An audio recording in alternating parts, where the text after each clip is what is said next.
30 гласа от волей ги взимам. Ами в България гласуват от въпросните мъртви души между 360 и 450 хиляди човека. Аз имах едно предложение. Да, 100 хиляди гаранции става съветник. Вървят с Корана в ръка и селото и карат хората от къща на къща да се закланат, че ще гласуват за ДПС. Политиката на държавата може да се определя от едни 300 хиляди гласа, които доставят едни 30 души народни представители. 150 хиляди българи са продали гласа си на изборите през 2011, а 600 хиляди са гласували под контрол. Идентифицирани са поне 600 търговци, но наказателните производства срещу купувачите на гласове са 239. Повече от половината прекратени или спрени. За решетките е попаднал само един за 6 месеца. Други 4 са осъдени условно. С днешна дата всички са на свобода, вероятно готови за извънредния майски вод.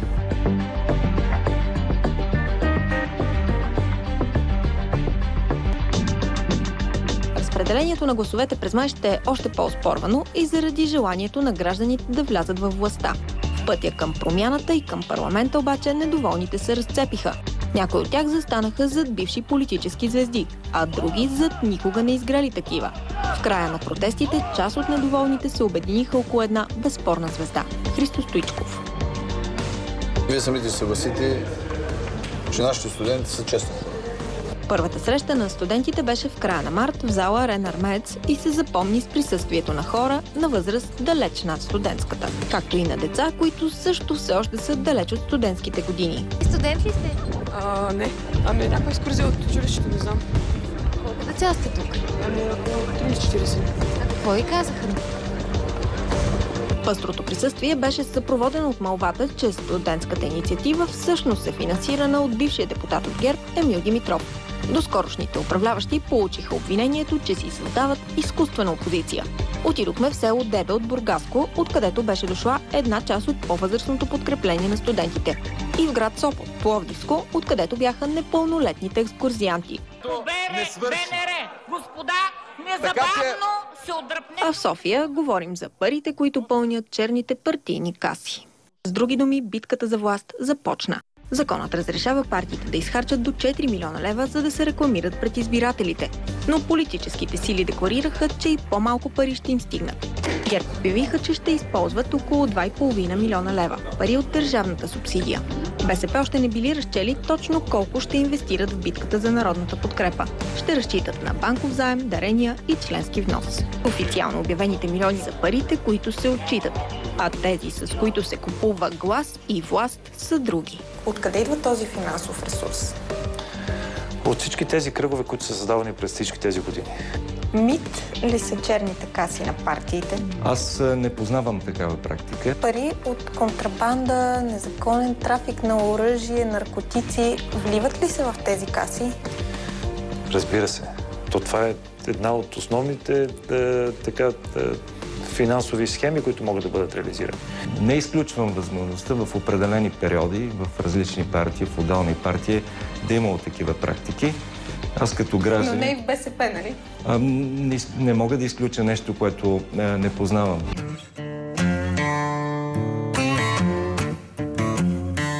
Снимай го сега, колко ли събира човек? Варя. Кажи, че си гладен, а? Гладен съм, какво да правя? Като съм гладен, какво да правя? А какво ще ги правиш тия охлюви? Ми ще ги варя да ям. Днеска. Няма такъв. Нима усети, който е Сатанас. Има ли такива крайно бедни хора? Няма. Няма ги тия.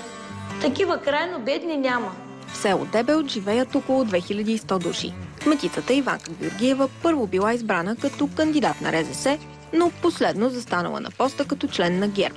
Разказва ни, че безработицата в селото е около 20-30%. Много учените работят в програмите за временна заетост към кметството. Тъкмо тях кметицата видяла по телевизията в зала Арен Армеец на срещата на студентите. Изненадах се до толкова, че ги видях там, но не се изненадах от това, че са отишли. Разбрахте ли кой осигурява този безплатен транспорт? Дори те не са разбрахте ли разбрали. кой ги е поканил? Никой не знае. То от дума на дума се е чул, не знам. И много ви благодаря, че дойдохте да мога да заявя, че не съм аз организатора. Организирам на нашата кметица Да, кметицата каза, пожелавам, не отивайте. Вика, нали, подкрепа на студентите. Вика, си прокарате, вика, добре, просто вика да бъдете там. И ние така решихме. И беше хубаво оживяване, весело беше. Благодарение на кметицата, като е страхотна кметица. Това е провокация срещу мен и срещу партия ГЕРБ. Да не би вие сега да не си спомняте, че сте ги канили? Как не си спомня как ще ги каня? Значи не мога да каня нещо, защото не един сама... човек ни го каза това, че вие сте ги организирали. Нямам нищо против, значи нека да дойдат.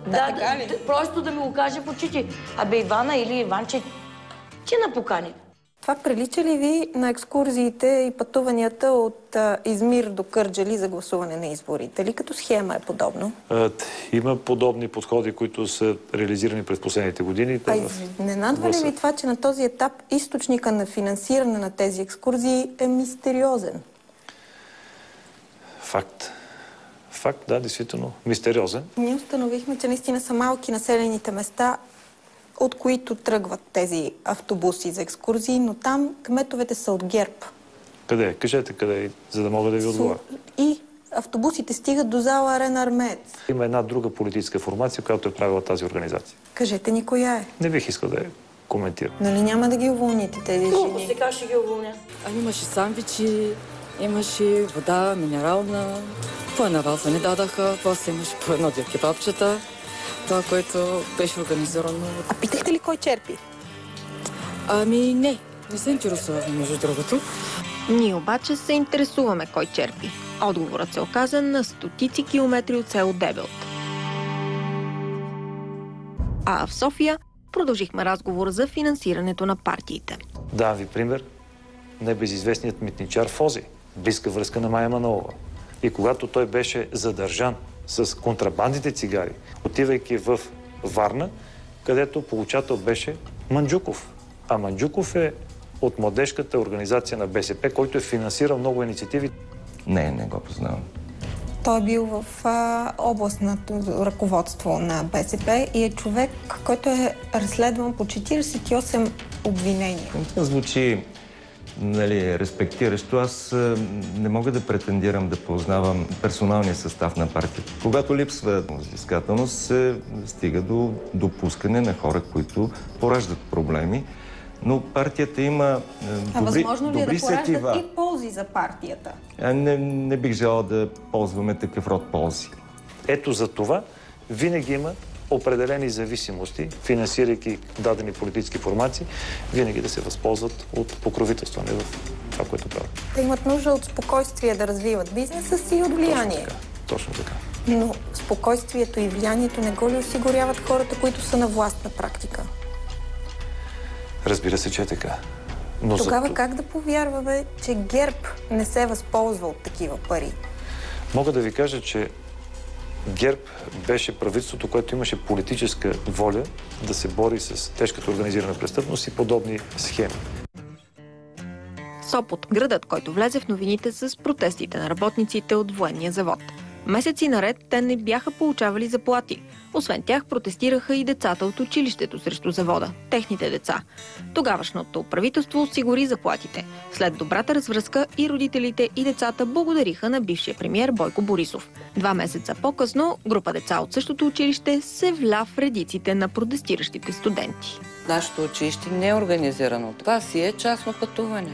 Нашите деца пътуват и до Пловдив. Тук в случая има друг повод, нали? Да. Не отиват на мола, отиват в зала Армеец. Казаха, че си ги водили на София на някакво представление. Доколкото разбирам, вашата дъщеря е участвала също в това пътуване до София. Моята дъщеря е участвала, да. Вие пуснахте да отиде в София заедно с група хора, които подкрепят тази кауза, така ли?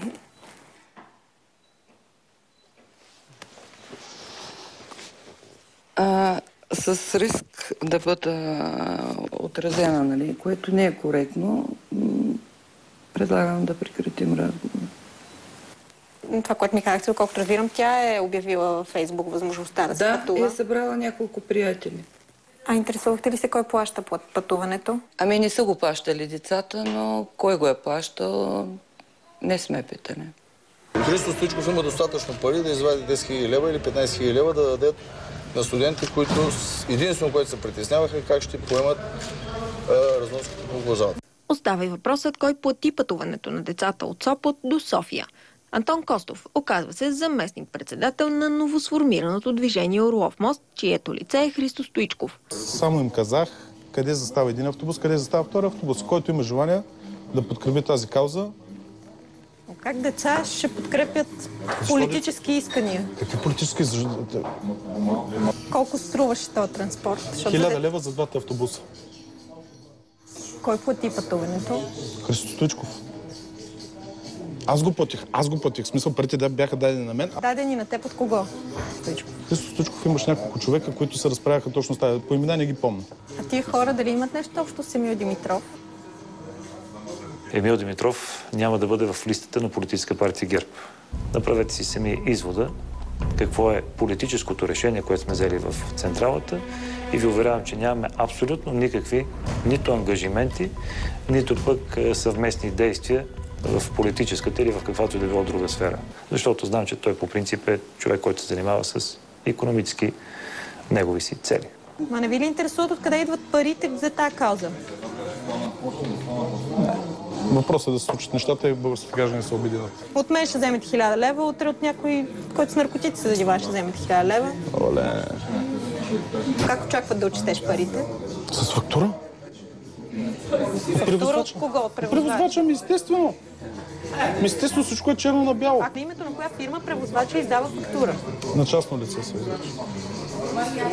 На кое частно лице? Кое частно лице? Фактурата има. На кое частно лице е издадена тази фактура? На моя. И докато партиите от 41-то Народно събрание правят разчети и бюджети, тези, които са се запътили към 42-то, разполагат по-свободно. Аз нямам зор.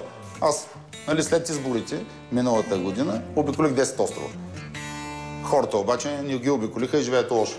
А избирайки вас, тръгват всички по островите и заживяват в приказка. Не, ще живеят доста по-добре, поне в някои неща. Като бизнесмен, можете ли да се определите като прагматичен човек? Абсолютно прагматичен човек. В бизнеса... Не само като бизнесмен, въобще съм прагматичен човек. Нормално ли е, когато вие ми дадете на мен пари, аз да съм задължена да ви ги върна по някакъв начин? Абсолютно задължен е всеки, който вземе от някои пари на заем и не само на заем, да си ги връща. Когато вие давахте през 2007 година по 100 лева на учителките във Варна и на учителите, как те ви ги върнаха тогава? Значи, аз не съм ги давал на заем, а ги давах като дарение през нашата фондация, която се казва Фондация Марешки. Колко фондации има в света? И на Бил Гейтс, и на други, които дават милиарди и няма никакъв морален ангажимент към тях. Но Бил Гейтс не се кандидатира в същото време за кмет на Варна. Да. А вие се кандидатирате, давайки тези пари. Контекстът е друг. Не е друг, защото някои от тези хора са кандидатирали за президенти и те са правили дарения. А в друго пространство, на 80 км от София, на студентите им изнасят лекция. Как се печелят изборите? Това е движението на Стоичков. Темата беше как да се организират изборите така, че да се спечелят с огромно мнозинство. Има извадено всичко, само да ми се работи. Всеки чипик, който носи 30 гласа, е изваден. Вече въпрос на подход е да го стигнеш, да го намериш, да го заковеш и ти гласове да дойдат за теб. Аз смятам, че това обединение може да извади 30 000 застъпника, мога да ги извади. Верно, че времето е кратко, верно, че е надзор, но ако извадим 30 000 застъпника, гласовете ще дойдат, повярвайте. Няма човек, който да не може да закара 10 човека да гласува. Дали такъв човек аз не познавам. Дали ще го черпи, дали ще подпи, ще го напои, така. Дали други работи, така. За тази цялата организация ще се плати по една минимална работна заплата на всеки един от застъпниците, плюс по 30 лева в деня на изборите. Значи 30 лева ще са за всеки човек, който гласува, и отделно всеки от застъпниците също ще получи по 30 лева за тези 10 часа, където ще бъде в изборната секция. 30 000 застъпника е почти двойно повече от позволените от закона. След промените в изборния кодекс, всяка партия може да има по един застъпник в секция. Така с разрешените резерви общият брой за страната е около 16 000. Как действа незаконната схема с застъпници ни обяснява Марешки, който обвинява бившия си партньор Янев, че ще спечели подкрепата на вота тъкмо с платени застъпници. Значи може да бъдат регистрирани на други формации, може да са нерегистрирани и така нататък. Според мен по-голямата част ще бъдат нерегистрирани. Няма как да се случи това, поради простата причина, че има законов регламент. Марешки е много далече от законодателството. Всеки от нас ще има ресурс, с който да разполага, да черпи хората, които ще гласуват. Ще разполага и с достатъчно гориво, така да обикаля района си, че да може да подсигури колкото се може повече гласове от всяка една от групите. Това са студентите, ловците, бизнеса. Второто нещо, което е, тук са момичетата, които ще слушат по телефони. Тоест, те ще слушат и ще контролират телефони. Щаба ще се помещава в хотела на Емил Димитров. Там ще има момичета, които ще приемат обажданията, да се види колко хора ще могат да се привлекат за нашата кауза. Момичетата са наемо, не са мои представници, не са мои, аз ги обичам всички и ги уважавам. Става въпрос, че да не кажете, че има съмнение в момент, плюс това записите се записват, така че няма грешка. Сред задачите на момичетата на ЕМО, както ги представя лекторът, е и проверка на хората, които се считат за уговорени да гласуват в полза на студентите. Проверката ще става по телефона. Задава се само два въпроса. Ще гласуваш ли, ако кажат те да правят телефон? Ако каже да, за кого? Там има парола пред името. Паролата може да бъде шапчета, за червената шапчета, за пунктовото, бинките, парола. Въпросът е паролата и отговора да бъдат еднакви. Записът се записва, смятам, че от това по-олигофренски не знам как да знам. Не, че ги питат за секции, не къде ще гласуват. Значи, ако той знае парола пунктовото, значи някой е говорил с него, значи се предполага, че в деня на изборите той ще го заведе на гласува. Нямаме тебе да те видим, брат, защото хората си тръгват от това Шумен. Не е да се обадиш на Емил. Аз ще тогава до Емил да мина. Не знаех, че този семинар е организиран от Емил Димитров. Как разбрахте? Като отидох на место, дойде в залата, представи се, като близък съратник на Бойко. И сега трябва много бързо тук да се организираме, да направим изборите наново и да останем на власт. В почивката виждаме бившия депутат на ГЕРБ в компанията на участниците в семинара. Познатите ни лица са той и лидерът на футболните агитки, Дучето. Но не само. Вечерта в ресторанта се появява още едно познато лице. Прибирате се от път. Откъде си идвате? От Северна България бях на обиколки. Такова е времето по изборите. Сред вашите опоненти влизат ли и вече бившите управляващи от ГЕРБ? Те винаги са били наши опоненти. Всеки един управляващ е бил наш опонент. Вашите партньори на тези избори кои са? Гражданите. А с студентите на Христо Стоичков водили ли сте разговори? Да, разбира се, и с тях сме водили разговори. Кога последно разговаряхте с тях? Буквално вчера. Срещата ви с тях вчера къде беше? Ние имаме офис, както виждате, и този офис е отворен за всички. Кадри от скрита камера обаче показват, че срещата на Красимир Каракачанов с студентите се е състояла не в офиса му. И вчера не сте се виждали с никого в ресторант, в хотел Еверест, в Етрополе? Там имаше среща, това беше част от кампанията. Там имаше среща на различни обществени организации. Аз там минах просто за около 15 минути да видя хората, да ги поздравя. Имаше от най-различни обществени организации. От Северна България минахте през Етрополе да ги поздравите. Това е пътя. А кой ви покани на тази среща? Някой от организаторите. А кой е организатор на тази среща? Казах много ясно. Не разбрах кой е организатора. И аз не знам кой е организатора. Ме поканиха две групи хора. Едните са студентите, другата част бяха част от фен-клубовете. Има ли тайна политическа уговорка между ВМРО и студентите на Стоичков? Каква е тя и дали уменията от семинар ще бъдат прилагани в полза на кандидатите от листите на ВМРО, предстои да разберем. Господин Емил Димитров, срещнахте ли го някъде по маршрута си? Не. телефонен разговор разказахме на Емил Димитров за кадрите от скрита камера, които имаме и в които неговото име се намесва в разговор за евентуални изборни манипулации. Разбрахме се да се срещнем в реномиран столичен хотел. 40 минути след оговорения час него все още го няма. Така на практика той избяга от нашите въпроси. Затова единственото, което можем да направим ние, е да оставим фактите да говорят сами за себе си. Оказва се, че лекторът от семинара в хотела на Емил Димитров е човекът, който е платил екскурзията на учениците от Сопот. В телефонен разговор ни го признава самият Антон. Този същият, който в интервюто пред камера го наричаше човекът от организацията на Стоичков, който не познавал добре. Твърди, че въпросният лектор работи и с Стоичков, и с Емил Димитров.